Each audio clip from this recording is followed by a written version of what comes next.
Olá pessoal, tudo bem? Hoje nós vamos falar um pouquinho sobre um assunto novo para vocês, que é a Guerra Fria. Vocês já devem ter ouvido falar, já devem ter assistido filme, série de televisão, de vez em quando existem filmes que fazem releitura do período, né? Inclusive na Netflix existem alguns.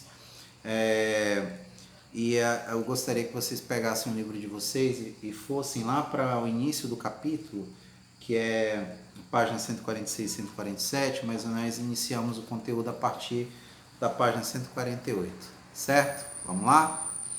Então vamos lá. Os acordos de paz após a Segunda Guerra Mundial. Na realidade, a Guerra Fria é um período, é um fato histórico que ele começa a ser desenhado ao final da Segunda Guerra Mundial.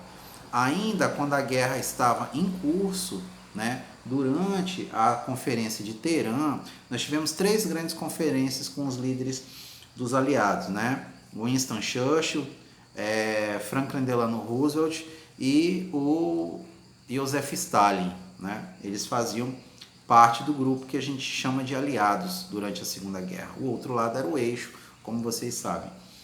Nós temos lá a Conferência de Teherã, em que eles começam a pensar no destino da guerra, de como que a guerra seria caso eles vencessem, de que maneira essas relações seriam estabelecidas, os territórios, quem teria comando sobre determinado território, qual seria o destino dos países que perdessem a guerra, como faria-se para poder reconstruir a Europa. Foram temas que eles começaram a tratar já com a Conferência de Teherã. A guerra ainda estava no seu auge, os nazistas tinham um grande território ocupado, tinham um poder ainda absurdo, né, em termos militares, para ser ainda, digamos assim, questionado durante as batalhas.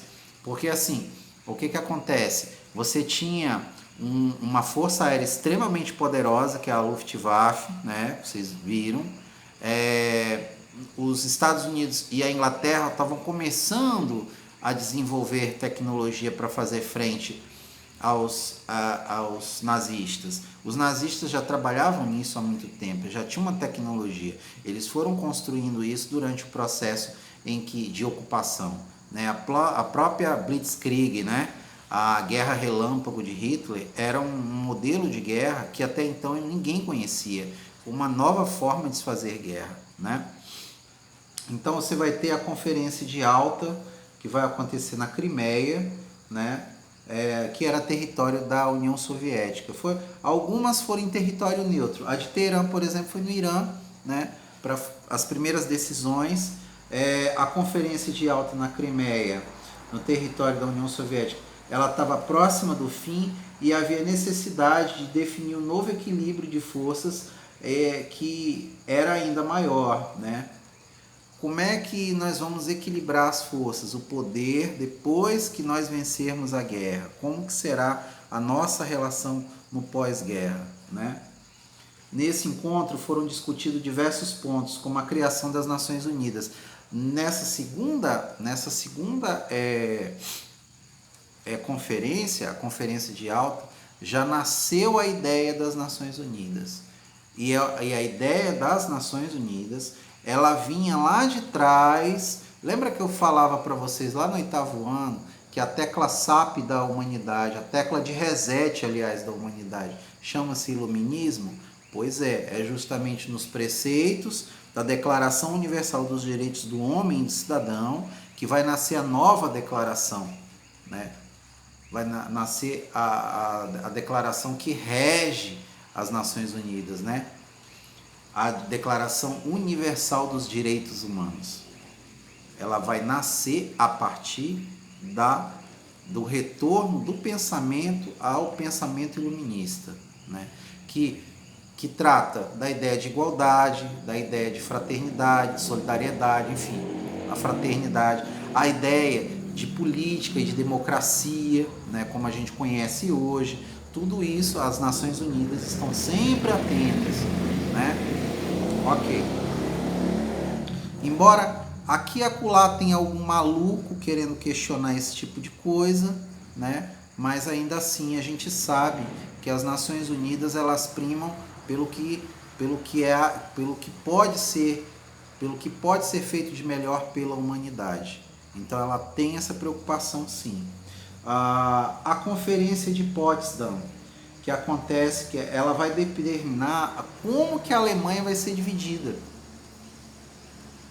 A gente pode dizer assim, houve um esquartejamento da Alemanha, né? Houve uma divisão da Alemanha em territórios, né? Digamos assim, administrativos que eles vão fazer. Tá aqui, ó. Estabeleceu a divisão da Alemanha e da cidade de Berlim em 4 áreas de ocupação. Uma delas é soviética, estadunidense, é dos Estados Unidos da América, tá? Soviética, estadunidense, britânica e francesa. Então vai ficar com essas potências a cidade de Berlim. Por quê?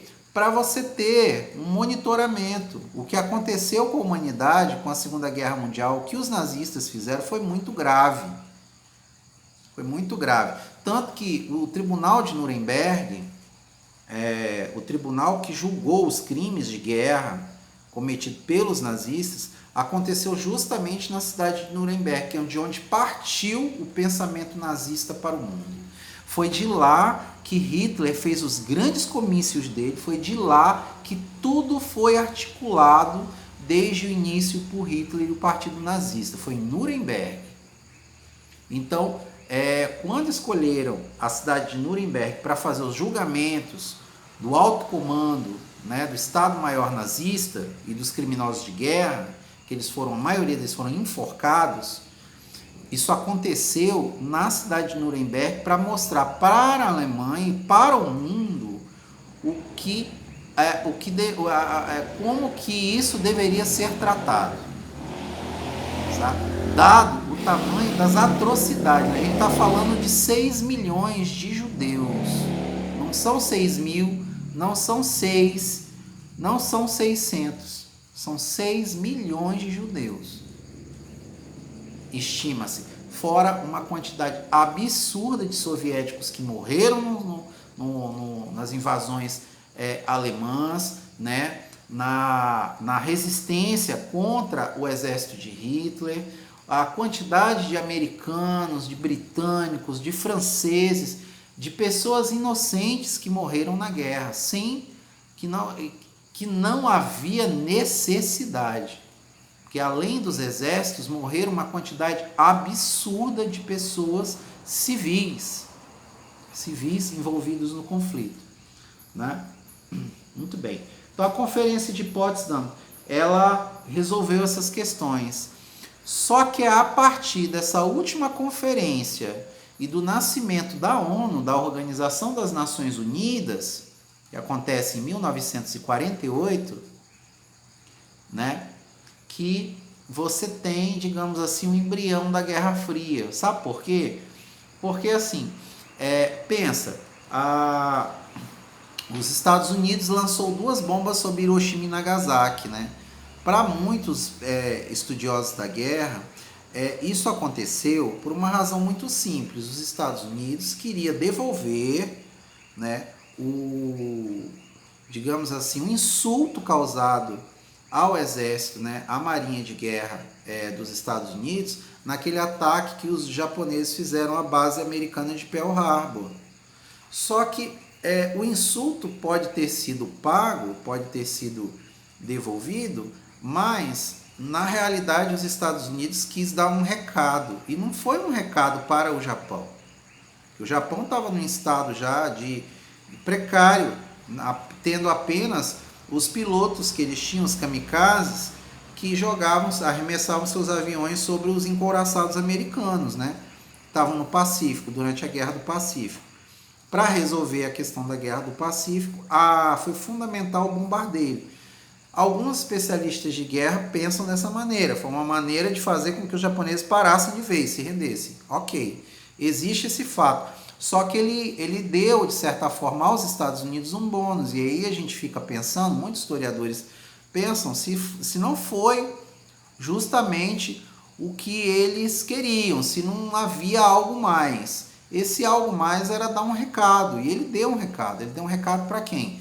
para a maior potência emergente do conflito, que era a Rússia. A União Soviética, ela ascende como uma grande potência militar no Oriente e que pode, de algum meio, fazer frente aos Estados Unidos. Então, de certa forma, os Estados Unidos vai lá e deixa um recado para os russos, né? Para os soviéticos. Então, isso também é interessante perceber. Só é possível fazer essa análise se você faz a análise do período da Guerra Fria, porque foi exatamente o que aconteceu. Isso acendeu uma luz, né? Mas não teve o efeito que talvez os Estados Unidos esperassem, porque isso motivou, na realidade, a Rússia, a União Soviética, a desenvolver tecnologia, a aperfeiçoar e, inclusive, a roubar planos dos americanos e britânicos, né? Durante todo o período da Guerra Fria, você vai ter uma guerra de espionagem. Os Estados Unidos lançavam um caça poderoso, os russos iam lá e copiavam, faziam algo acima. Aí os americanos iam lá, tentavam ver o que os russos estavam fazendo. Isso foi a Guerra Fria também. Mas foi só uma guerra de espionagem? Não. Houve uma quantidade absurda de mortos também durante os processos que vão ocorrer. Você vai ter conflitos durante a Guerra Fria. E esses conflitos vão acontecer entre os países, entre as regiões de influência capitalista, leia-se Estados Unidos, e comunista, né? Economia planificada, leia-se União Soviética. Eles vão ter um poder sobre essas regiões, uma influência econômica e militar também. Então, quando você tinha, por exemplo, um país que era influenciado pelos Estados Unidos e um outro país que era adversário desse menor, influenciado pela União Soviética, eles entravam em guerra entre si. Os Estados Unidos e a União Soviética, né? O tio Sam e o Joseph Stalin ficavam, digamos assim, observando da arena o que ia dar, né? Eles não entravam diretamente num conflito entre um e outro. Não, eles simplesmente influenciavam.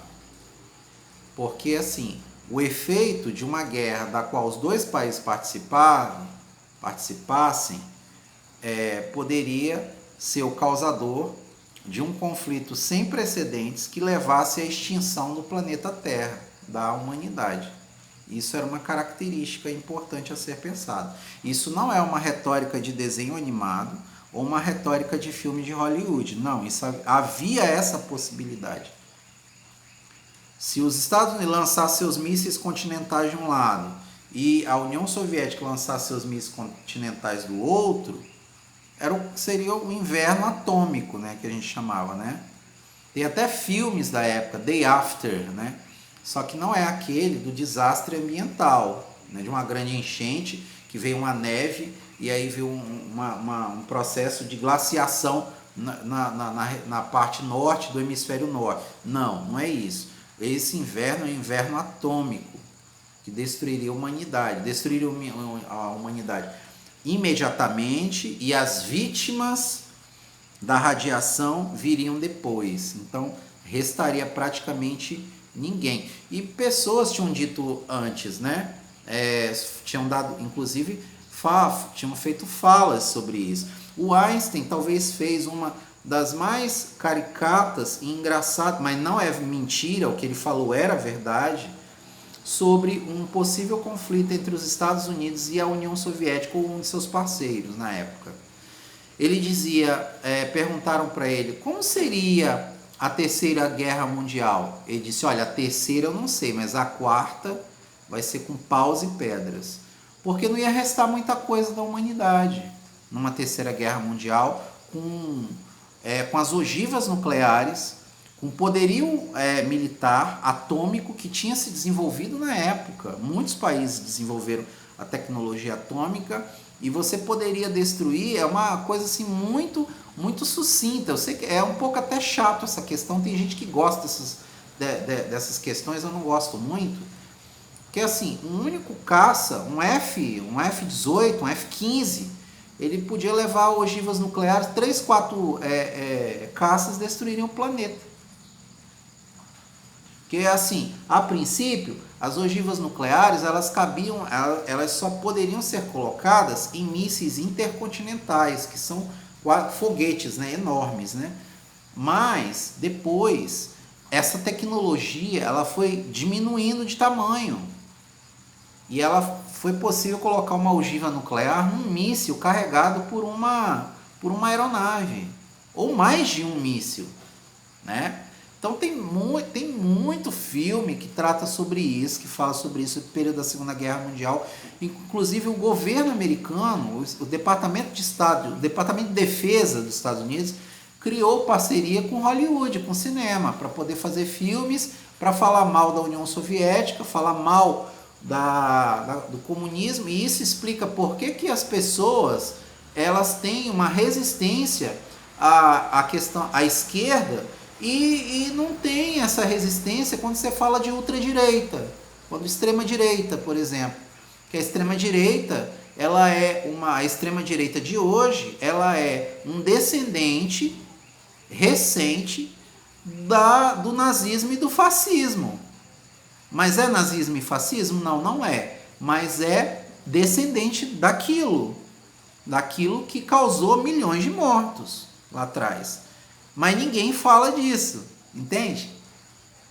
Ninguém se prestou a bater nesse tipo de ideologia. A ideologia que ficou é que o comunismo é ruim. Por quê? Toda a minha geração passou a vida assistindo televisão, sessão da tarde, falando mal do Oriente, falando mal do leste europeu, falando mal da União Soviética. A União Soviética não vale nada, tudo é ruim, tudo é uma porcaria, nada funciona, não existe liberdade, não existia mesmo a democracia, ok. Mas daí você demonizar, houve uma demonização. E uma das pessoas que inclusive vão nessa linha e falam sobre isso é um general brasileiro, esqueci o nome dele agora, ele está com um problema de saúde grave, ele foi comandante da ENFA,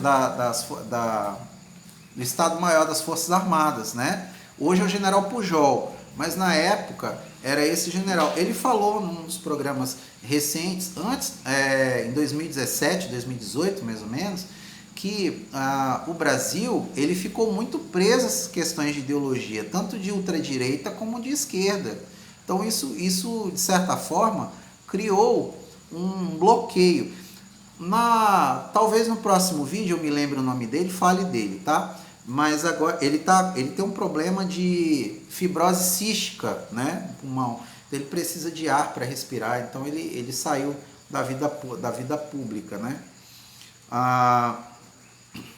Mas assim, para vocês verem que durante todo o processo da Guerra Fria, o Brasil foi um participante ativo do processo da Guerra Fria, né? Talvez vocês não estejam conseguindo acompanhar, mas nós já passamos pela página 148 a 149, a disputa por áreas de influência, isso a gente está falando, e a gente está falando sobre a corrida armamentista, tá? Na página 150.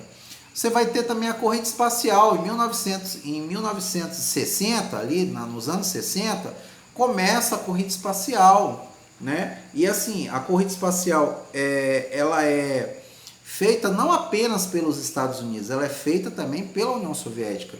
Por exemplo, quando eles descobrem que os russos tinham colocado em órbita um ser vivo, que é a famosa cadela Laika, né?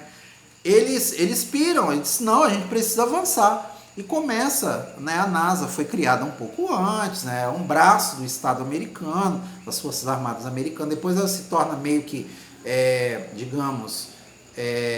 autônoma em relação às Forças Armadas, né, dos Estados Unidos, passa a ser uma agência espacial, tem recursos militares, tem militares trabalhando lá e civis também, mas eles trabalham em cooperação para isso, para a conquista espacial. Até que o primeiro homem vai à atmosfera, né? Sai da atmosfera terrestre, vai ao espaço. O primeiro homem ao espaço é o cosmonauta Yuri Gagarin, né? O Yuri Gagarin, ele é um russo Então os Estados Unidos começam a ficar preocupados. Olha, a gente precisa definir isso. Aí missões tripuladas são feitas ao espaço também. Eles começam a fazer até que em 1969 o homem coloca o pé na Lua. E é os americanos que fazem. Ao contrário que muita gente fica inventando que o homem nunca esteve na Lua, ou que os americanos nunca estiveram na Lua, os americanos estiveram mais de uma vez no solo lunar. Não foi só em 1969. Você teve outras missões espaciais. Só que depois que isso acontece, por algumas vezes, o próprio programa espacial americano fica caro. E aí eles começam a trabalhar em uma nova tecnologia, que não são mais os foguetes, as cápsulas espaciais. É a era dos ônibus espaciais, anos 70 e os anos 80. E a Guerra Fria está no seu auge nessa época, né?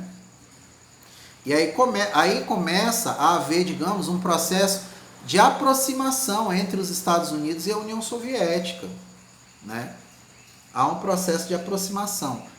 Isso falando sobre a corrida espacial, porque ela durou todo o período da Guerra Fria. E aqui no meio, aqui onde nós estamos falando sobre o processo em que eles estão em disputa, né? Mas depois dessa disputa, ela diminui e ela se torna mais amistosa. Tanto que depois, mais tarde, americanos e russos e outros países com tecnologia para isso criaram uma estação espacial internacional, né? Para viagens tripuladas pelos ônibus espaciais.